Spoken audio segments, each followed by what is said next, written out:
Hello everyone, in this video we are going to begin with class 9 chapter number 4 working of institutions. This chapter is directly mentioned in your syllabus. The syllabus clearly states working of institutions, parliament and judiciary. However, in this chapter we are also going to read about executive. So working of institutions देखो, हमने ना अपने पहली वाली classes में एक चीज़ पढ़ी थी, separation of power. Separation of power का मतलब मैंने आपको बताया था हॉरिजॉन्टल डिस्ट्रीब्यूशन ऑफ पावर होता है। हमने एक कंसेप्ट पढ़ा था सेपरेशन ऑफ पावर का। इसमें क्या होता है, हॉरिजॉन्टली डिस्ट्रीब्यूट करी गई हैं पावर्स को। एक तरफ आपकी पार्लियामेंट है मतलब कि लेजिस्लेचर है जो आपका कानून बनाती है। Pardon me for the bad hand writing. Then it is executive जो कानून लागू करती है, और आपकी जुडिशरी जो चेक करती है कि ये कानून अप्लाई हो रहे हैं नहीं हो रहे हैं, and if they are not being followed then it takes proper action. तो यहाँ पे बताया हुआ है पहले इस चैप्टर में। अच्छा, यहाँ पे मैंने कुछ चीज़ें लिखी हुई हैं जो इसमें कन्फ्यूजन होती है। अगर हेड ऑफ स्टेट पूछ लिया जाए तो president, head of government prime minister होता है। आइडिया सिंगल सिटीजनशिप का हमने यूके से लिया है। ओके, इसके बाद मेजर पॉलिसी डिसीजंस इंडिया में कैसे लिए जाते हैं ये बताया हुआ है। देखो, गवर्नमेंट ने ना एक ऑर्डर दिया था 1990 में, 1990 में गवर्नमेंट ने एक मेजर डिसीजन लिया था। उसमें गवर्नमेंट ने कहा कि जो 27% सीट्स होंगी, सिविल पोस्ट होंगी, किसी भी in civil post and services under the government of India are reserved for socially and economically backward classes. Government ने कहा कि 27% हम सीट्स रिजर्व करेंगे social and economically backward classes के सिटीजन्स के लिए। This is another name for all those people who belong to caste that are consider backward by the government. ये socially and educationally backward classes वो थी जो basically OBCs हैं। The benefit of job reservation was till then available only to SC and ST। इससे पहले SC और ST को seats मिलती थी, ओबीसीज को नहीं मिलती थी। तो थर्ड कैटेगरी बनाई गई जिसका नाम था socially and educationally backward classes. सिर्फ जो पर्सन थे, only person who belong to backward classes were eligible for this quota of 27% job, others could not compete for these jobs. 27% seat in SE BC वालों के लिए reserve करनी थी, और इन seats पर कोई और नहीं आ सकता था। ठीक है, अब डिसीजन लिया तो कैसे होगा। ठीक है, इतना बड़ा डिसीजन था तो इसके लिए कुछ लोगों के सिग्नेचर्स की जरूरत तो होएगी। The officer was merely implementing the instructions given by the Ministry of Personal Public Grievances and Pensions of which the department was a part। तो ये डिसीजन के लिए कौन सी मिनिस्ट्री को इन्वॉल्व किया गया, minister of personnel public grievances and pension. Personal का मतलब होता है ह्यूमन रिसोर्स, क्योंकि कुछ सीट्स रिजर्व करनी थी तो ये वाली मिनिस्ट्री इन्वॉल्व थी। ठीक है, ये एक मेजर डिसीजन था जिस पर कंट्री में बहुत ज़्यादा इम्पैक्ट पड़ना था। President head of the state होता है और ये हाईएस्ट फॉर्मल अथॉरिटी होता है किसी भी कंट्री में। ये जो छोटी छोटी चीज़ें हैं इनको याद रखना, इनमें कन्फ्यूजन नहीं होनी चाहिए, और यहाँ से क्वेश्चन डेफिनेटली आता है। Head of the state president है, हाईएस्ट फॉर्मल अथॉरिटी है, मतलब स्टैम्प किसका लगता है, सिग्नेचर किसके होते हैं, हर चीज़ पे प्रेसिडेंट के होते हैं। Prime minister is the head of the government. Prime minister head होता है सरकार का, और एक्चुअल में सारी पावर्स किसके हाथ में होती है, प्राइम मिनिस्टर के हाथ में होती है। सारे decisions, most of the decisions जो कैबिनेट मीटिंग्स में होते हैं वो प्राइम मिनिस्टर की सहमति से लिए जाते हैं। Parliament consist of 2 houses and the president. Parliament दोनों हाउसेस, लोकसभा और राज्यसभा, और प्रेसिडेंट से मिलकर बना होता है। The prime minister must have the support of A majority of Lok Sabha members. Prime minister के पास मेजॉरिटी ऑफ सपोर्ट होना चाहिए लोकसभा के मेंबर्स का। देखो फिर से बता देती हूँ, पार्लियामेंट होती है, ठीक है, लोकसभा है, राज्यसभा है, और इधर प्रेसिडेंट है। प्रेसिडेंट को भी छोड़ दो। लोकसभा में हम लोग वोट करके लोगों को लेकर आते हैं, हम वोटर्स यहाँ पे लेकर आते हैं। ठीक है, प्राइम मिनिस्टर लोकसभा या राज्यसभा कहीं से भी हो सकता है, पर प्राइम मिनिस्टर के पास मेजॉरिटी सपोर्ट कहाँ का होना चाहिए, मेजॉरिटी सपोर्ट होना चाहिए लोकसभा का। ठीक है, इसके बाद this office memorandum was a culmination of a long chain of events. ये जो SC BC का रिजर्वेशन की बात है उसके बारे में बताया हुआ है। The government of India had appointed the second backward class commission in 1979। Here PYQ है आपका। सेकंड बैकवर्ड क्लास कमीशन बनाई गई 1979 में। सेकंड बैकवर्ड क्लास कमीशन को हेड किसने किया, BP मंडल ने किया, इसलिए इसको मंडल कमीशन भी कहते हैं। इनको कहा गया कि क्राइटेरिया बनाओ कि किस तरीके से चुने जाएंगे socially and educationally backward classes India में, और रिकमेंड करो कि क्या स्टेप्स लेने चाहिए इनकी एडवांसमेंट के लिए। तो ये जो मंडल कमीशन थी इसने अपनी रिपोर्ट दी 1980 में। इसने बहुत सारी रिकमेंडेशन दी, उनमें से एक रिकमेंडेशन दी कि 27% सीट्स गवर्नमेंट जॉब में इन लोगों के लिए रिजर्व करनी चाहिए। ठीक है, तो गवर्नमेंट ने काफ़ी टाइम तक डिस्कस किया इस सब के बारे में, काफ़ी सालों तक इसके बारे में डिस्कस किया गया। बहुत सारी पार्लियामेंट के लोग और पार्टीज़ ने इसके ऊपर डिस्कशन करते रहे। फिर लोकसभा इलेक्शन आए 1989 में। देखो रिपोर्ट कब आई है, 1980 में, और यहाँ पे बात हो रही है लोकसभा इलेक्शन 1989 के। उस टाइम पे जनता दल ने कहा कि अगर मैं जीत जाती हूँ, अगर जनता दल जीत जाती है तो वो इसकी रिकमेंडेशन को लागू करेगी और 27% सीट्स रिजर्व करेंगी। तो जनता दल की सरकार बनती है। उस टाइम पे जो जनता दल के लीडर होते हैं वीपी सिंह, वो प्राइम मिनिस्टर बनते हैं और वो इसको लागू करवाते हैं।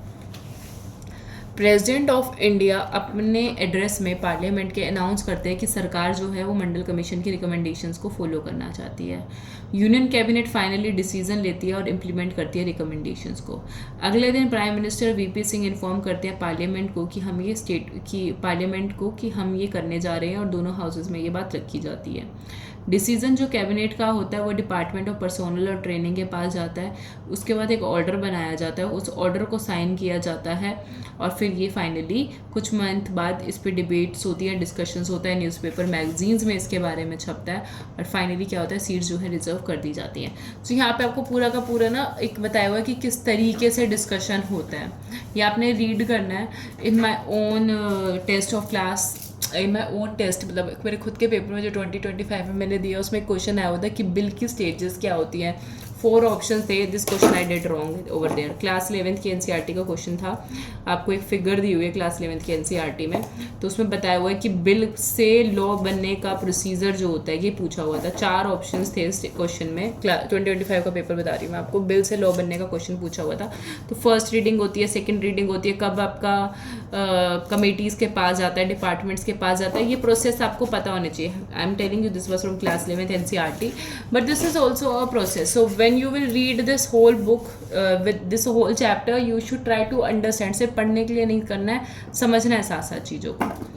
ठीक है, तो फिर फाइनली क्या होता है, सुप्रीम कोर्ट के पास केस चला जाता है, और केस का नाम होता है Indira Sahni and others versus union of India. यहाँ पे 11 जजेस बैठते हैं और दोनों साइड के आर्ग्यूमेंट्स को सुनते हैं। मेजॉरिटी से जो सुप्रीम कोर्ट के जजेस होते हैं, मतलब 11 में से जो भी मेजॉरिटी बैठती है, वो क्या कहती है कि जो सुप्रीम कोर्ट कहती है 1992 में ये जो ऑर्डर है ना गवर्नमेंट का, ये वैलिड है, ये अलाउड है, एंड फाइनली स्टैंप लग जाता है। सब कहते हैं कि ये अब रिजर्वेशन अलाउड होगी। ठीक है, तो इस तरीके से बताया गया कि किस तरीके से कोई कानून बनता है और किस तरीके से इन्वॉल्वमेंट होती है डिफरेंट डिपार्टमेंट्स की। नीड फॉर पॉलिटिकल इंस्टीट्यूशंस, क्या ज़रूरत है इन सारे पॉलिटिकल इंस्टीट्यूशंस की? ज़रूरत है सो डैट एक चेक एंड बैलेंस मेंटेन्ड रहे, कि रिस्पॉन्सिबिलिटी मेंटेन्ड रहे, जो ऑफिशियल्स हैं वो अपना काम कॉन्स्टिट्यूशन के अकॉर्डिंग करें। ठीक है, इंस्टीट्यूशंस वही काम करें जो उनको असाइन करे गए हैं। कोई एक पर्सन वो ना हो, आर्बिट्रेरी डिसीजंस ना ले, सब जो सिस्टम है वो प्रॉपरली फंक्शन करे। जो प्राइम मिनिस्टर है और जो कैबिनेट है वो सारे इंपॉर्टेंट पॉलिसी डिसीजंस लेते हैं। सिविल सर्वेंट्स जो हैं वो रिस्पॉन्सिबल होते हैं इम्प्लीमेंट करने के लिए। सुप्रीम कोर्ट एक ऐसे इंस्टीट्यूशन है जो डिस्प्यूट को रिजॉल्व करता है। देखो मैंने आपको बताया था 3 इंस्टीट्यूशंस होते हैं। यहाँ पे पहली बात हो रही है लेजिस्लेचर की। लेजिस्लेचर जिसमें कौन हो गया, प्राइम मिनिस्टर और कैबिनेट हो गए। ये क्या करते हैं, सारे पॉलिसी डिसीजंस लेते हैं। ये हो गया एग्जीक्यूटिव, जो इनको इम्प्लीमेंट करते हैं, executive responsible for taking to implement the ministers decisions. फिर आते हैं आपके लास्ट में जुडिशरी। जुडिशरी का क्या काम होता है, डिस्प्यूट्स को रिजॉल्व करना सिटीजन्स और गवर्नमेंट के बीच में जो भी डिस्प्यूट्स हो रहे हैं। इंस्टीट्यूशंस में रूल्स होते हैं, रेगुलेशंस होती हैं, एंड इसलिए जो ये रूल्स और रेगुलेशंस के बीच में बंधे हुए होते हैं लीडर्स। ठीक है, इसकी वजह से डिलेज और कॉम्प्लिकेशंस भी आती हैं कि आपको एक मतलब कि एक इंस्टीट्यूट से करवाना है। फॉर एग्जांपल अगर आपको ड्राइविंग लाइसेंस बनवाना है, आपको पता है एक पूरा प्रोसीजर होता है, जैसे डिलेज और कॉम्प्लिकेशंस होती है, इसलिए आप फ्रस्ट्रेटेड भी फील करते हो। बट ये इंपॉर्टेंट है सो डैट कुछ भी आर्बिट्रेरी तरीके से ना हो, सब कुछ कानूनन तौर से सही हो। ठीक है, तो इसलिए कानून बनाए जाते हैं, इंस्टीट्यूशंस बनाए जाते हैं। अब यहाँ पे बात हो रही है पार्लियामेंट की। पार्लियामेंट में कौन कौन था आपके, लोकसभा, राज्यसभा और प्रेसिडेंट। हमें पार्लियामेंट क्यों चाहिए? देखो, in all democracies N assembly of elected representative exercise supreme political power on behalf of the people. Democracies में क्या होता है कि इलेक्ट करे गए लोग होते हैं, उनके पास सुप्रीम पॉलिटिकल पावर होती है। लोगों के पास पावर नहीं होती। सुप्रीम पॉलिटिकल पावर किसके पास होती है? जो पार्लियामेंट चुनकर आती है उनके पास। इन इंडिया में such a national assembly of elected representatives is called parliament. Parliament किसका नाम है? जो लोग हम नियुक्त करते हैं इलेक्शन में जाके, जो हमारे रिप्रेजेंटेटिव्स बनते हैं, उनको हम पार्लियामेंट कहते हैं। स्टेट लेवल पे इसको हम क्या कहते हैं? लेजिस्लेचर्स या लेजिस्लेटिव असेंबली कहते हैं। नाम वेरी करता रहता है एक जगह से दूसरी जगह पर आप एसेंस समझ रहे हो? जैसे हमने चाइना की देखी थी, क्वानगो, रैनमिन, डाइबो, ऐसे करके कुछ नाम था। तो नाम तो डिफर करता रहता है एक जगह से दूसरी जगह पर एसेंस क्या है कि जो लोग हम चुनकर आए हैं वो कहाँ पे गए हैं? हमारे पार्लियामेंट में। उनकी एक असेंबली बनती है। अब पार्लियामेंट क्यों ज़रूरी है? Parliament is the final authority for making laws in any country. Parliament कानून बनाती है किसी भी देश में। This task of law making और legislation is so crucial that these assemblies are called legislatures. इनका नाम लेजिस्लेचर्स रखा हुआ है। लेजिस्लेचर्स का लिटरल मीनिंग होता है, वास्तव में मीनिंग होता है लॉ मेकिंग, इंस्टीट्यूशन। तो कानून बनाने का काम किसका होता है? पार्लियामेंट का। पार्लियामेंट पूरे वर्ल्ड में कानून बनाती है, चेंज करती है जो भी कानून है, क्या हटा देती है जो भी कानून है अगर वो आउटडेटेड है, और उसकी जगह नया कानून बनाती है। Parliaments all over the world exercise some control over those who run the government. Parliament में जो लोग हैं वो डिसाइड करते हैं कि सरकार कौन चलाएगा। कुछ कंट्रीज़ में जैसे इंडिया, ये कंट्रोल क्या है? डायरेक्ट है और फुल है। इंपॉर्टेंट, इंडिया में पार्लियामेंट का कंट्रोल गवर्नमेंट कौन बनाएगा, किस क्या है उस पर? डायरेक्ट कंट्रोल और फुल कंट्रोल है। Those who run the government can take decisions only so long as they enjoy support of parliament. जो लोग रन कर रहे हैं गवर्नमेंट को, वो डिसीजंस लेते हैं जब तक उनके पास सपोर्ट होता है पार्लियामेंट का। Parliaments control all the money that governments है। पार्लियामेंट का सारा कंट्रोल होता है उस सब पे जो सरकार के पास पैसा है, ठीक है। इन मोस्ट कंट्रीज, ज़्यादातर कंट्रीज में जो पब्लिक मनी है can be spend only when parliament sanctions it. Most of the countries में जो पैसा स्पेंड करा जा सकता है वो तभी स्पेंड किया जा सकता है जब पार्लियामेंट उसको सैंक्शन करे। यहाँ पे बात हो रही है बजट की। बजट कौन पास करता है? आपका पार्लियामेंट पास करती है। यही बात बताई हुई है कि सरकार तभी पैसा खर्च कर सकती है जब पार्लियामेंट अप्रूव करते हैं। इस सबको हम डिटेल में देखेंगे। Parliament is the highest forum of discussion and debate on public issues and national policy in any country. किसी भी कंट्री में पार्लियामेंट एक हाईएस्ट फोरम होता है डिस्कशन और डिबेट का। कोई भी अगर आपका कानून बन रहा है तो पार्लियामेंट में बहुत अच्छे से डिस्कस किया जाता है, फिर ही जाके वो कानून बनकर आता है। 2 हाउसेज ऑफ पार्लियामेंट। पार्लियामेंट में, हमारी इंडिया की पार्लियामेंट में 2 हाउसेज हैं, लोकसभा और राज्यसभा। इन हाउसेज को हम चैम्बर्स भी कहते हैं, ठीक है। The most common work of the second house is to look after the interest of various states, regions और फेडरल यूनिट्स। देखो, लोकसभा में तो हम सब, मैंने आपको बहुत बार अभी बताया है कि लोकसभा के इलेक्शंस में तो हम खुद जाके पार्टिसिपेट करते हैं। तो ये राज्यसभा के लोग जो होते हैं ये तो इनडायरेक्टली इलेक्टेड होते हैं। राज्यसभा के लोग इनडायरेक्टली इलेक्टेड होते हैं, ठीक है। इसका काम क्या होता है? इसका काम होता है to keep a check on the first house, to keep a check on first house. और ये किसको रिप्रेजेंट करता है? ये ना, राज्यसभा जो है वो स्टेट्स को रिप्रेजेंट करता है। Rajya Sabha represent states of India. The most common work for the second house मतलब कि राज्यसभा की बात हो रही है, is to look after the interest of various states, regions और फेडरल यूनिट्स, ठीक है। हमारी कंट्री में पार्लियामेंट 2 हाउसेज से बना है, लोकसभा और राज्यसभा। लोकसभा का नाम हाउस ऑफ द पीपल भी होता है, राज्यसभा का नाम काउंसिल ऑफ स्टेट्स भी होता है। प्रेसिडेंट ऑफ इंडिया भी पार्ट होता है पार्लियामेंट का। However it is not a member of either house. President जो होता है ना ही लोकसभा का पार्ट है ना राज्यसभा का पार्ट है, पर पार्लियामेंट का पार्ट है। पार्लियामेंट लोकसभा, राज्यसभा और प्रेसिडेंट से मिलकर बनी है, बट प्रेसिडेंट जो है ना लोकसभा में बैठता है ना ही राज्यसभा में, ठीक है। कोई भी कानून तभी बनता है जब उसके पास सिग्नेचर आ जाते हैं प्रेसिडेंट के। जब तक प्रेसिडेंट साइन नहीं करेगा तब तक कोई भी कानून नहीं बनता, ठीक है। इनको हम अपर चैम्बर और लोअर चैम्बर भी कह देते हैं, ठीक है। राज्यसभा को क्या कहा जाता है? अपर चैम्बर। और लोकसभा को क्या कहा जाता है? Lower chamber. ये भी आपने याद रखना है, ठीक है। ऐसा कुछ नहीं है कि राज्यसभा को अपर हाउस कह रहे हैं, अपर चैम्बर कह रहे हैं तो उसके पास ज़्यादा पावर है। ये बस एक स्टाइल है बोलने का कि हाँ, राज्यसभा को हम अपर चैम्बर कह रहे हैं, लोकसभा को लोअर चैम्बर कह रहे हैं, बट इसका मतलब कुछ भी नहीं है कि किसी के पास ज़्यादा पावर है या कम। Our constitution does gives the Rajya Sabha some special powers of the states, but on matters this Lok Sabha exercise supreme power. Let us see how. देखो, कुछ चीज़ों में ना लोकसभा को ज़्यादा पावर दी हुई है, कुछ चीज़ों में राज्यसभा को ज़्यादा पावर दी हुई है। जितने अभी इस NCERT में दी हुई हैं उतना हम यहाँ से कवर कर लेते हैं, अदरवाइज जब हम PYQ करेंगे तो इन सारी चीज़ों को बहुत डिटेल में देखेंगे। First, any ordinary law needs to be pass by both the houses. कोई एक सिंपल कानून बन रहा है तो दोनों हाउसेज उसको पास करेंगे। But if there is a difference between the two houses, अब अगर कोई ऐसा डिसीजन है कि राज्यसभा और लोकसभा दोनों एक सहमति पे नहीं आते, तो फाइनल डिसीजन कैसे लिया जाता है? फाइनल डिसीजन जॉइंट सेशन से लिया जाता है। जॉइंट सेशन का मतलब है लोकसभा और राज्यसभा को इकट्ठे बिठाकर, in which members of both the houses sit together. Joint session में क्या होगा, राज्यसभा और लोकसभा के मेंबर्स को इकट्ठे बिठा दिया जाएगा। Because of the larger number of members, क्योंकि ज़्यादा मेंबर्स किसके हैं, लोकसभा के हैं, तो लोकसभा वाली जो डिसीजन है वो फॉलो किया जाता है। देखो ये बोला हुआ है, कोई एक बिल है, कानून बनना है, लोकसभा ने फॉर एग्जांपल हाँ कह दी, राज्यसभा ने फॉर एग्जांपल ना कह दी, इनकी क्या होएगी, जॉइंट मीटिंग होएगी। जॉइंट मीटिंग में ये सारे मिलके बैठेंगे। अब जॉइंट मीटिंग में ज़्यादा मेंबर्स तो लोकसभा के ही हैं, तो लोकसभा का जो फाइनल डिसीजन है वही प्रिवेल करेगा, तो यही बता रखा है। ठीक है, ये याद रखना जॉइंट मीटिंग के बारे में कौन से आर्टिकल में दिया हुआ, आर्टिकल 108। ज़्यादा नहीं तो आपका ये 4 to 5 टाइम्स PYQ है।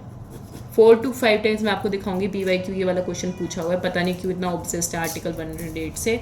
आप याद रखना आर्टिकल 108 इज फॉर द जॉइंट सेशन। Okay, then Lok Sabha exercises more powers in money matters. Lok Sabha के पास ज़्यादा पावर है पैसों के मामले में। Once the Lok Sabha passes the budget और द ऑफ द गवर्नमेंट और any other money related law, the Rajya Sabha can not reject it.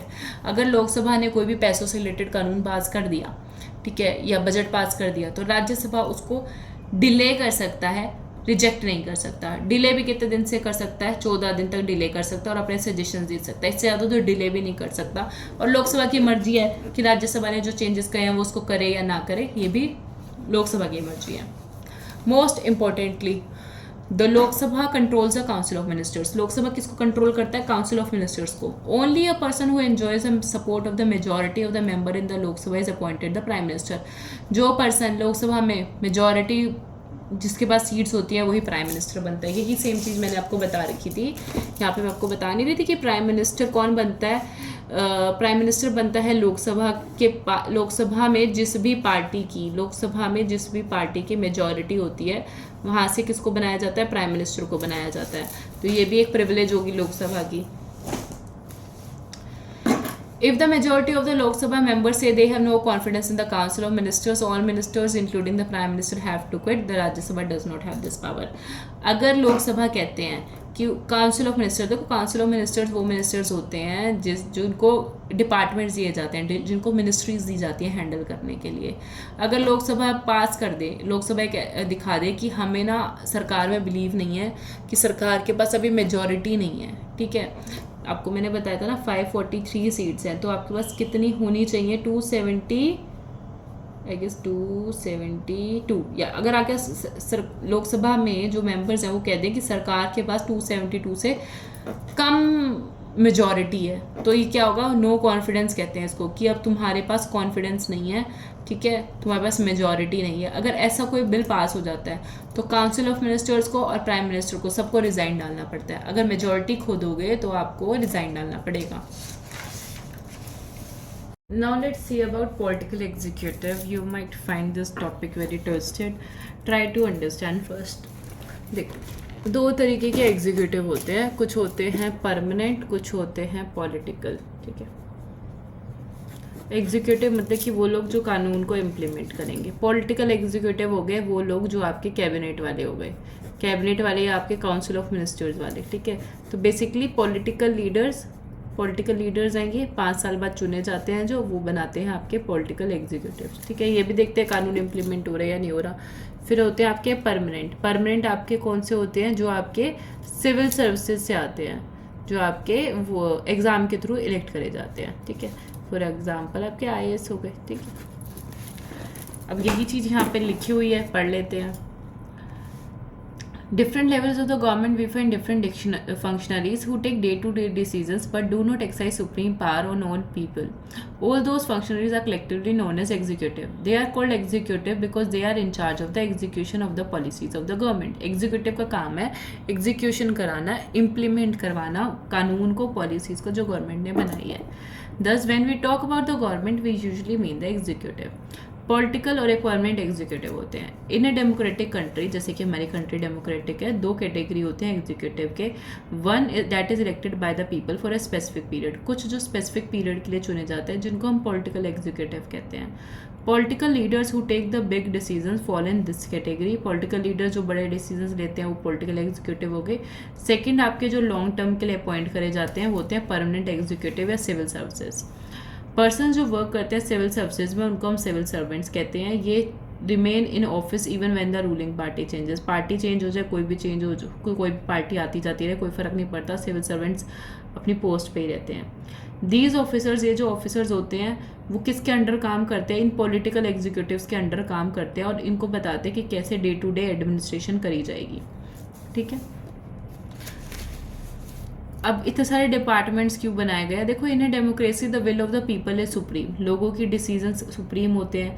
जो minister is an elected representative of the people, minister कैसे मिनिस्टर कौन होता है? मिनिस्टर को चुना जाता है और वो इलेक्टेड रिप्रेजेंटेटिव होता है लोगों का, और उसके बेसिस पे डिसीजन लिए जाते हैं।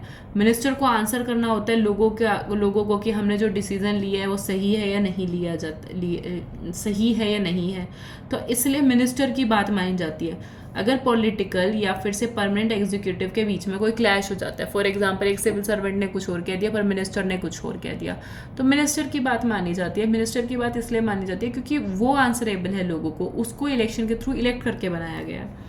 The minister decides the overall framework and objectives in where decisions on policy should be made. Decisions कौन decide करता है? Minister decide करता है। The minister and is not expected to be an expert in the matters of a ministry. Minister को ऐसे assume नहीं किया जाता कि वो expert हो अपनी ministry में। मिनिस्टर एडवाइस लेता है सारे टेक्निकल मैटर्स पे, किन से? परमानेंट एग्जीक्यूटिव है, सिविल सर्वेंट से सारी चीज़ों के एडवाइस लेता है। But very often experts hold different opinions or place before her more than one option depending on what the overall objective is the minister decides. ये जो परमानेंट एग्जीक्यूटिव है, सिविल सर्वेंट्स हैं, ये बताते हैं कि किस तरीके से डिसीजन लिया जाना चाहिए। उसी बेसिस पे पॉलिटिकल एग्जीक्यूटिव जो होते हैं, पॉलिटिकल जो मिनिस्टर्स होते हैं, वो अपना डिसीजन लेते हैं। Prime minister and the council of ministers, देखो प्राइम मिनिस्टर को तो लोकसभा में इलेक्ट करके बनाया जाता है। ठीक है, there is no direct election to the post of the prime minister, the president appoints the prime minister. कोई डायरेक्ट इलेक्शन नहीं होता प्राइम मिनिस्टर के लिए। बेसिकली हो क्या रहा है, लोकसभा के इलेक्शंस होते हैं, लोकसभा के इलेक्शन में हम जाके वोट करते हैं, जो भी पार्टी मेजॉरिटी में आती है उसका जो लीडर होता है उसको प्राइम मिनिस्टर बना देते हैं। कोई डायरेक्ट इलेक्शन नहीं हो रहा कि ये लोग खड़े हो रहे हैं इसके लिए आप वोट करो प्राइम मिनिस्टर की पोस्ट के लिए। और अपॉइंट करता कौन है? ऑफिस में अपॉइंट करने की रिस्पॉन्सिबिलिटी होती है प्रेसिडेंट की। But the president can not appoint anyone she likes, president ऐसे ही किसी को अपॉइंट नहीं कर देता। प्रेसिडेंट उसी को अपॉइंट करता है कि जो मेजॉरिटी पार्टी का लीडर होता है। और अगर कोई एक पार्टी मेजॉरिटी में नहीं आई तो किसको अपॉइंट करता है? Collision party. कोलिशन का मतलब होता है एक से ज़्यादा पार्टी जब एक साथ आके बताती हैं कि हमारी मेजॉरिटी है, तो अगर कोलिशन बनती है तो जो कोलिशन का लीडर होता है उसको प्रेसिडेंट क्या करता है? प्राइम मिनिस्टर अपॉइंट कर देता है। In case no single party or alliance gets a majority, the president appoints a person most likely to secure a majority support. अगर किसी भी पार्टी की मेजोरिटी नहीं आ रही तो प्रेसिडेंट उसको अपॉइंट करता है जिसका उसको लगता है कि इसके पास मेजोरिटी सपोर्ट हो सकता है। प्राइम मिनिस्टर का कोई फिक्स्ड टेन्योर नहीं होता, इन चीज़ों को प्लीज़ याद रखना।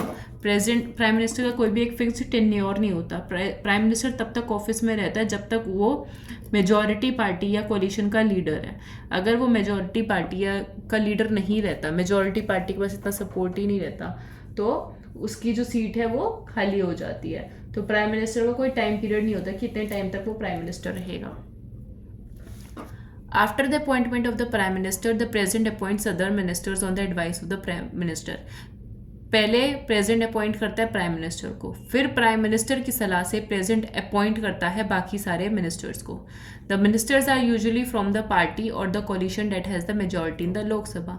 मिनिस्टर्स यूजुअली किससे चुने जाते हैं? उस पार्टी से चुने जाते हैं जिसकी मेजॉरिटी होती है लोकसभा में। The prime minister is free to choose ministers, prime minister free होता है कि वो किसी को भी मिनिस्टर बना सकता है, as long as they are members of the parliament, जब तक वो मेंबर्स हैं पार्लियामेंट के। कई बार क्या होता है, एक पर्सन जो मेंबर नहीं है पार्लियामेंट का उसको भी मिनिस्टर बना दिया जाता है, पर इस पर्सन को मिनिस्टर बनने के लिए 6, ये देखो यहाँ पे क्या बताया हुआ है, देखो प्रेसिडेंट था, ठीक है, प्रेसिडेंट था, प्रेसिडेंट ने पहले अपॉइंट किया, प्रेसिडेंट ने पहले अपॉइंट किया प्राइम मिनिस्टर को। अब प्राइम मिनिस्टर अपॉइंट हो गया, अब ये मिलकर क्या कर रहे हैं, मिनिस्टर चूज कर रहे हैं। इन मिनिस्टर को अपॉइंट कौन करता है, इन मिनिस्टर को अपॉइंट कौन करता है, प्रेजेंट करता है। रिकमेंडेशंस किसकी है, रिकमेंडेशन है प्राइम मिनिस्टर की। प्राइम मिनिस्टर रिकमेंड करता है कि इनको मिनिस्टर बनाया जाए, ठीक है। अब कोई एक मिनिस्टर बना दिया है, ठीक है, ना ही ये लोकसभा से है ना ही ये राज्यसभा से है, तो ये मिनिस्टर बन सकता है 6 महीने के लिए, 6 महीने के लिए मिनिस्टर बन सकता है। इन 6 महीने में इसको लोकसभा या राज्यसभा में सीट लेनी होती है। तो अगर आपसे स्टेटमेंट पूछ ली जाए क्या किसी एक ऐसे पर्सन को मिनिस्टर बनाया जा सकता है ना जो लोकसभा या राज्यसभा का मेंबर नहीं है, तो हाँ बनाया जा सकता है 6 महीने के लिए। यही बातें आपको यहाँ पे लिखी हुई है कि 6 महीने में उसको सीट लेनी होती है लोकसभा या राज्यसभा में। Council of minister is the official name for the body date includes all the minister. Council of ministers कहते हैं उस बॉडी को जिसमें सारे मिनिस्टर्स होते हैं। यूजुअली 60 से 80 मिनिस्टर्स होते हैं।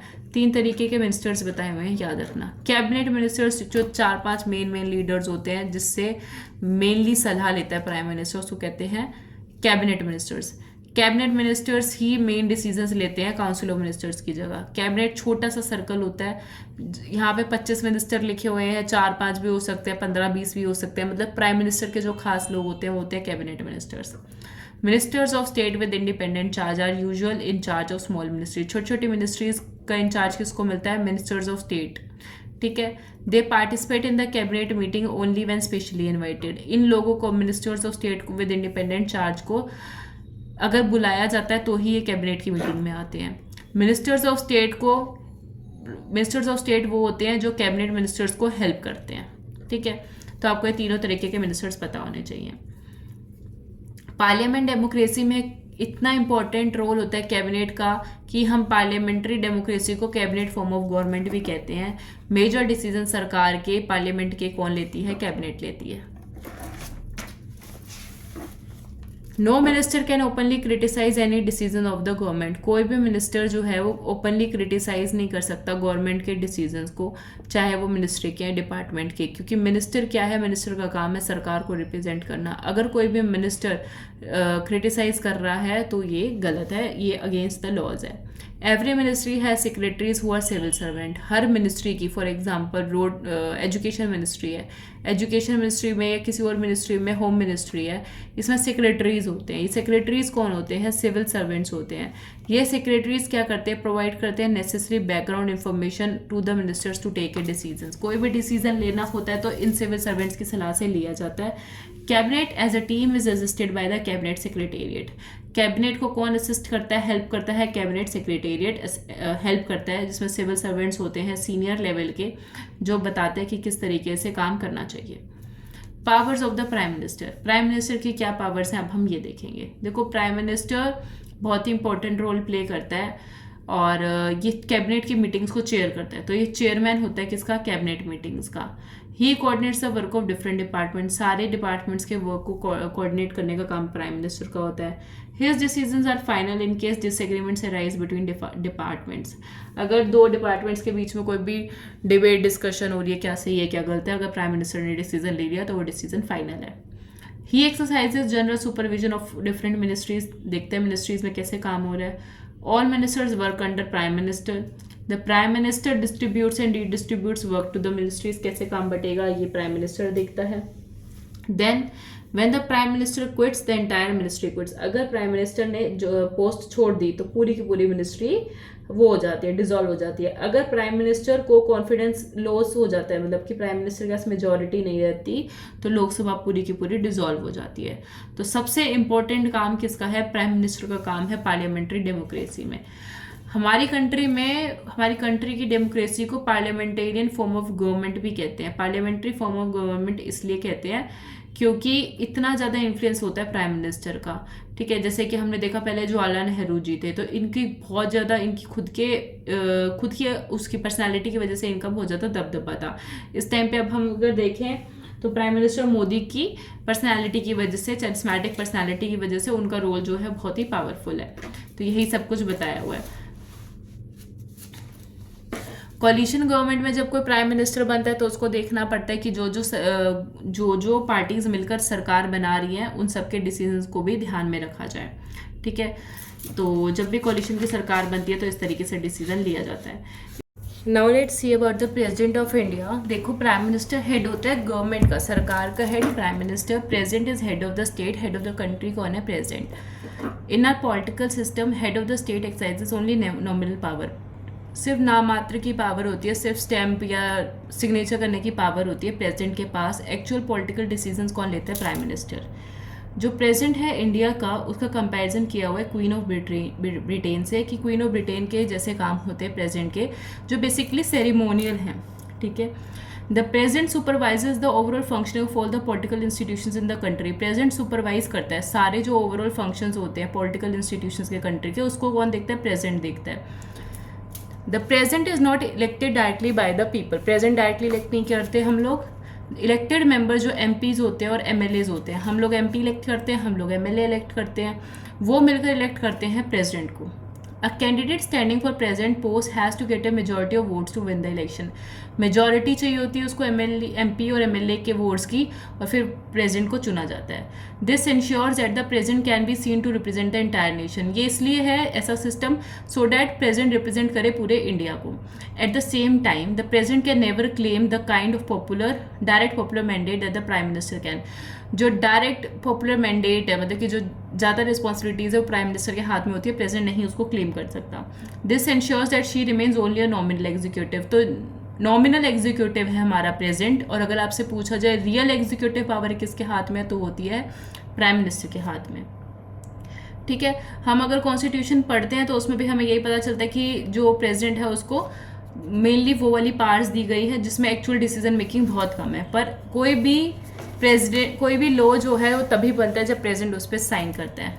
प्रेसिडेंट हमारी कंट्री का क्या होता है? चीफ कमांडर होता है डिफेंस फोर्सेज ऑफ इंडिया का। The president is the supreme commander of the defence forces of India. अगर हम बात करें चीफ जस्टिस ऑफ इंडिया, जजेस of high court, supreme court, election commissioners, ambassadors etcetera, इन सबको अपॉइंट कौन करता है? प्रेसिडेंट अपॉइंट करता है। जितनी भी हमारे कंट्री की इंटरनेशनल ट्रीटीज़ और एग्रीमेंट्स बनाई जाती हैं वो प्रेसिडेंट के नाम पे बनाई जाती है, प्रेसिडेंट ही उनको साइन करता है। बट हमको एक बात समझनी होगी कि प्रेसिडेंट ये सारी पावर्स किसके कहने पर यूज़ कर रहा है? काउंसिल ऑफ मिनिस्टर्स के कहने पे। ओनली लिखा हुआ है, only on the advice of the council of ministers. मतलब प्रेसिडेंट कोई भी डिसीजन लेता है तो किसके कहने पे लेता है? काउंसिल ऑफ मिनिस्टर्स के कहने पे। प्रेसिडेंट अगर किसी डिसीजन से सहमत नहीं है तो काउंसिल ऑफ मिनिस्टर को कह सकता है कि आप अपने डिसीजन को रिकंसीडर कर लो, फिर से सोच लो। पर अगर काउंसिल ऑफ मिनिस्टर कहती है कि हमने जो डिसीजन दिया हम उस पर फर्म है, हम वही डिसीजन मानेंगे, तो प्रेसिडेंट को उस डिसीजन को मान के उसके अकॉर्डिंग ही काम करना पड़ता है। सिमिलरली इसी तरह अगर कोई बिल पास किया जा रहा है, कोई पार्लियामेंट बिल पास करती है, तो वो तभी कानून बनता है जब प्रेसिडेंट उस पर साइन करता है। अगर प्रेसिडेंट चाहे तो डिले कर सकता है कुछ टाइम के लिए, पर अगर बिल फिर से आ गया, पार्लियामेंट ने दे दिया, तो पार्लियामेंट को तो प्रेसिडेंट को साइन करना ही पड़ता है। देखो, एक अगर बिल है, ठीक है, कानून है, लोकसभा में गया, राज्यसभा में गया, उसके बाद प्रेसिडेंट के पास गया। अब प्रेसिडेंट क्या करेगा? प्रेसिडेंट या तो साइन कर देगा, साइन कर गया तो लॉ बन जाएगा, साइन डिले कर देगा, मैं नहीं करता, अपने पास रखा हुआ है, ठीक है, डिले कर सकता है, रिकंसिडरेशन के लिए दे सकता है, फिर से पार्लियामेंट में भेज देगा कि रिकंसिडरेशन कर लो। अब अगर रिकंसिडरेशन के लिए लोकसभा राज्यसभा में भेज दिया, अब इन्होंने वापस भेज दिया बिल प्रेसिडेंट के पास कि देख लो, साइन कर दो, तो अब इसके पास प्रेसिडेंट के पास ऑप्शन नहीं है, प्रेसिडेंट के पास ऑप्शन नहीं है, प्रेसिडेंट को साइन करना ही पड़ेगा, साइन करना ही पड़ेगा। तो यही चीज़ लिखी हुई है। But if the parliament passes the bill again she has to sign it, फिर तो साइन करना ही पड़ेगा। There is one very important thing she should do on her own, appoint the prime minister. एक काम जो प्रेसिडेंट को खुद से करना होता है वो करना होता है अपॉइंट प्राइम मिनिस्टर। अगर किसी पार्टी की क्लियर मेजॉरिटी नहीं है तो प्रेसिडेंट अपनी सूझबूझ से देखता है कि किसकी मेजॉरिटी हो सकती है और उसको अपॉइंट कर देता है प्राइम मिनिस्टर। तो यही चीज़ें यहाँ पे लिखी हुई हैं, ठीक है, यही सब कुछ यहाँ पे इलेबोरेट किया हुआ है जितना हमने अभी तक पढ़ा। प्रेसिडेंशियल सिस्टम, यूएसए में प्रेसिडेंशियल सिस्टम है। प्रेसिडेंशियल सिस्टम मतलब कि ज़्यादातर पावर्स किसके हाथ में है? प्रेसिडेंट के हाथ में। ये सब कुछ आपको पता होना चाहिए। The president is both the head of the state and head of the government. America में हेड ऑफ द स्टेट और हेड ऑफ द गवर्नमेंट दोनों प्रेसिडेंट है। हमारी कंट्री में हेड ऑफ द स्टेट कौन है? President. Head of the government कौन है? Prime minister. प्रेसिडेंट जो है यूनाइटेड स्टेट्स का, ये well known of this kind of president, ठीक है, इस प्रेसिडेंशियल सिस्टम कहते हैं। हमारे यहाँ पे पार्लियामेंट्री फॉर्म ऑफ गवर्नमेंट है, पार्लियामेंट मेन है, यूएसए में प्रेसिडेंशियल सिस्टम होता है। यूएस का जो प्रेसिडेंट होता है उसको डायरेक्टली इलेक्ट कौन करते हैं? लोग करते हैं, और फिर प्रेसिडेंट क्या अपॉइंट करता है? मिनिस्टर्स को अपॉइंट करता है। प्रेसिडेंट के पास वीटो पावर भी होती है। वीटो का मतलब होता है कि वो कोई कानून पास होने से रोक सकता है। यूएसए के प्रेसिडेंट का जो टर्म होता है वो 4 साल का होता है, ठीक है। इवन अगर उसको पार्टी के मेजोरिटी हो या नहीं हो, वो अपने 4 साल का टर्म कंप्लीट करता ही है। यूएसए का president is not answerable to the Congress मतलब पार्लियामेंट को जवाबदेह नहीं होता यूएसए का प्रेसिडेंट। ये मेथड और भी कंट्रीज में फॉलो किया जाता है, जैसे कि लैटिन अमेरिकन कंट्रीज और एक्स सोवियत यूनियन कंट्रीज, जो पहले सोवियत संघ का पार्ट थे, उन कंट्रीज में भी प्रेसिडेंशियल सिस्टम को फॉलो किया जाता है। क्लास 11th के एनसीईआरटी में हम डिटेल में दोबारा समझेंगे। अभी के लिए इतना जानना जरूरी है कि prime ministerial form of government हमारे यहाँ पे है। Prime ministerial form of government कह दो, पार्लियामेंट्री फॉर्म ऑफ गवर्नमेंट कह दो, वो इंडिया का एग्जाम्पल है। प्रेसिडेंशियल सिस्टम यूएसए का एग्जाम्पल है। यूएसए में प्रेसिडेंट हेड है, सरकार का भी हेड है, स्टेट का भी। तो ये चीज़ें हमने यहाँ पे देखी। उसके बाद हम देखेंगे जुडिशरी के बारे में, ठीक है। जुडिशरी हमारी कंट्री में बहुत ही इंपॉर्टेंट रोल प्ले करती है। All the courts at different levels in a country are together called the judiciary. चाहे सुप्रीम कोर्ट है, हाई कोर्ट है, सबऑर्डिनेट कोर्ट है, डिस्ट्रिक्ट कोर्ट है, कोई भी कोर्ट है, ये सारे मिलकर क्या बनाते हैं, हमारी कंट्री की जुडिशरी बनाते हैं।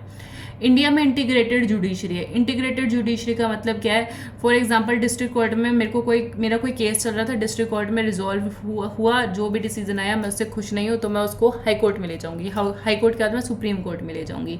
सारे डिसीजन जो हैं इंटीग्रेटेड होते हैं। अगर किसी सुप्रीम कोर्ट ने कोई कानून बना दिया, कोई डिसीजन दे दिया कि जैसे सुप्रीम कोर्ट ने कह दिया कि राइट टू वाटर जो है वो आप सबका अधिकार है, ठीक है, अब वो डिसीजन सबके लिए बराबर हो गया, हाई कोर्ट वालों को भी मानना पड़ेगा, डिस्ट्रिक्ट कोर्ट्स वालों को भी मानना पड़ेगा। तो ये इंटीग्रेटेड जुडिशरी है हमारे यहाँ पे। Its decisions are binding on all other courts of the country. Supreme court का डिसीजन सभी कोर्ट्स पर लगता है इंडिया के। कोर्ट्स क्या डिसाइड करते हैं, अगर दो between citizens of the country, अगर दो सिटीजन्स के बीच में कोई कन्फ्लिक्ट हो जाता है तो कोर्ट्स इंटरफेयर करते हैं। सिटीजन्स या गवर्नमेंट के बीच में होता है तो कोर्ट इंटरफेयर करते हैं। दो स्टेट्स के बीच में अगर कन्फ्लिक्ट हो जाता है, जैसे कि हमने देखा था कर्नाटक और तमिलनाडु के केस में कावेरी वाटर डिस्प्यूट, तो दो स्टेट्स के बीच में भी तो हो सकता है ना, तो वो वाला डिस्प्यूट भी कौन देखता है, कोर्ट्स देखते हैं। Government at the union and state level पे भी तो हो सकता है, नेशनल गवर्नमेंट और स्टेट गवर्नमेंट्स के बीच में कोई कन्फ्लिक्ट हो जाता है तो वो भी जुडिशरी देखती है। Supreme court is the highest court of appeal in civil and criminal cases. Supreme court से ऊपर कोई और कोर्ट नहीं है, ये हाईएस्ट कोर्ट है हमारी कंट्री में अपील के लिए। ये डिसीजन सुनता है against the decision of the high court. अगर हाई कोर्ट का कोई डिसीजन से आप सहमत नहीं हो तो आप सुप्रीम कोर्ट जा सकते हो। द जजेस of the Supreme Court and the high courts are appointed by the president. जो जज होते हैं, प्लीज डू पे अटेंशन, जजेस जो हैं सुप्रीम कोर्ट के या फिर से हाई कोर्ट के भी अगर जो जज हैं वो कौन अपॉइंट करता है, प्रेसिडेंट अपॉइंट करता है। किसके कहने पे, प्राइम मिनिस्टर के कहने पे। इन छोटी छोटी चीज़ों का ध्यान रखना है कि हाई कोर्ट के भी जजेस को कौन अपॉइंट कर रहा है, प्रेसिडेंट कर रहा है, किसके रिकमेंडेशन पे कर रहा है, प्राइम मिनिस्टर के कहने पे कर रहा है। And in consultation with the chief justice of the Supreme court. और किसकी सलाह और ली जा रही है, चीफ जस्टिस की सलाह ली जा रही है सुप्रीम कोर्ट के। In practice, it now means that the senior judges of the Supreme Court select the new judges of the Supreme Court and the High Court. इसका मतलब क्या हुआ, जो सीनियर जज हैं सुप्रीम कोर्ट के और हाई कोर्ट के, वो मिलके क्या करते हैं, नियुक्त करते हैं आगे आने वाले जजेस को। A judge can be removed in India only by an impeachment motion. ये चीज़ को आप ध्यान में रखो। अगर आपको किसी जज को हटाना है तो उसके लिए कौन सा मोशन होता है, इम्पीचमेंट मोशन होता है। इसको सेपरेटली दोनों हाउस अलग अलग, लोकसभा और राज्यसभा अलग अलग, 2/3 मेंबर्स अगर हाँ करते हैं, देखो जितने भी मेंबर्स हैं लोकसभा में राज्यसभा में, उसके 2/3 मेंबर्स अगर कहते हैं कि हाँ इस जज को हटाना चाहिए तो ही ये इम्पीचमेंट मोशन पास होता है। आज तक इंडिया में ऐसा कोई भी जज नहीं है जो हटाया गया। It has never happened in the history of Indian democracy, please do remember. आज तक कोई भी जज नहीं हटाया गया है। जो जुडिशरी है वो बता सकते हैं कि कोई भी कानून जो है इनवैलिड है, अगर कोई भी कानून लेजिस्लेचर ने बनाया या फिर से कोई भी एक्शन है जो एग्जीक्यूटिव ने किया, चाहे यूनियन लेवल पे, स्टेट लेवल पे, और हमें ऐसा लग रहा है कि नहीं ये तो हमारे कॉन्स्टिट्यूशन के अगेंस्ट है या फिर से कानूनन तौर पे गलत है, तो जुडिशरी क्या करेगी, उस कानून को खारिज कर देगी, इनवैलिड डिक्लेयर कर देगी। तो इस चीज़ को हम क्या कहते हैं, जुडिशियल रिव्यू। जुडिशियल रिव्यू क्या है, बेसिकली जुडिशरी की पावर, ये चीज़ जुडिशरी की पावर ये देखने की कि कोई भी कानून जो लेजिस्लेचर ने बनाया अगर वो गलत है या कॉन्स्टिट्यूशनली वैलिड नहीं है तो उसको हटा देना, या फिर से एग्जीक्यूटिव ने अगर कोई ऐसा स्टेप किया है जो गलत है तो जुडिशरी क्या करेगी, उसको इनवैलिड डिक्लेयर कर देगी। इस चीज़ को हम कहते हैं जुडिशियल रिव्यू। इसके बाद यहाँ पे दिए हुए public interest litigation. Public interest litigation में क्या होता है, पीआईएल में, पीआईएल आप मैं कोई भी फाइल कर सकता है। फॉर एग्जांपल मैंने देखा कि कहीं पे चाइल्ड लेबर हो रहा है, कहीं पे चाइल्ड लेबर हो रहा है, ठीक है, तो मैं कोई भी एक्टिव सिटीजन सीधा सुप्रीम कोर्ट या हाई कोर्ट जाकर इनके लिए बोल सकता है, ठीक है। तो इसको कहते हैं पब्लिक इंटरेस्ट लिटिगेशन। कोई भी पब्लिक का एक्टिव सिटीजन इसमें पार्टिसिपेट कर सकता है। और ये जो है हमें अगर एक लेटर लिख के भी दे देंगे ना हम सुप्रीम कोर्ट हाई कोर्ट में, तो भी इसको लिटिगेशन के रूप में माना जाता है। कोलिशन गवर्नमेंट का मतलब होता है जब एक से ज़्यादा पॉलिटिकल पार्टीज इकट्ठे आके सरकार बनाती है। एग्जीक्यूटिव जो इम्प्लीमेंट करते हैं लॉज को, गवर्नमेंट सरकार, जुडिशरी, कोर्ट सिस्टम, लेजिस्लेचर जो कानून बनाती है। ऑफिशियल मेमोरेंडम, एक ऑफिशियल मेमोरेंडम क्या होता है, बेसिकली एक नोटिस होता है। पॉलिटिकल इंस्टीट्यूशन जिनके बारे में हम अभी पढ़ रहे हैं पूरा चैप्टर, रिजर्वेशन, कुछ सीट्स को रिजर्व करके रखना। स्टेट एक पॉलिटिकल एसोसिएशन होती है जिसकी एक डेफिनेट टेरिटरी होती है, एक ऑर्गेनाइज्ड गवर्नमेंट होती है, इसके पास पावर होती है डोमेस्टिक और फॉरेन पॉलिसीज़ को देखना। क्या क्या चीज़ें इंपॉर्टेंट है, territory, government, power to take decisions, और इसमें अपने खुद के इनके लोग होते हैं। गवर्नमेंट में चेंज, गवर्नमेंट बदलती रह सकती है, सरकार बदलती रहती है, पर स्टेट कंटिन्यू करती है। स्टेट के लिए जो दूसरे नाम यूज़ कर जाते हैं वो है कंट्री, नेशन और स्टेट, ठीक है। इसके बाद आपने ये क्वेश्चन सॉल्व करने हैं, जो जो आपके आंसर्स होंगे आप मुझको टेक्स्ट कर देना। I will reply to the every answer that you give. That's all in this chapter. This chapter was very important. If you have any doubt, please do ask me in the comment section. Thank you for watching the video.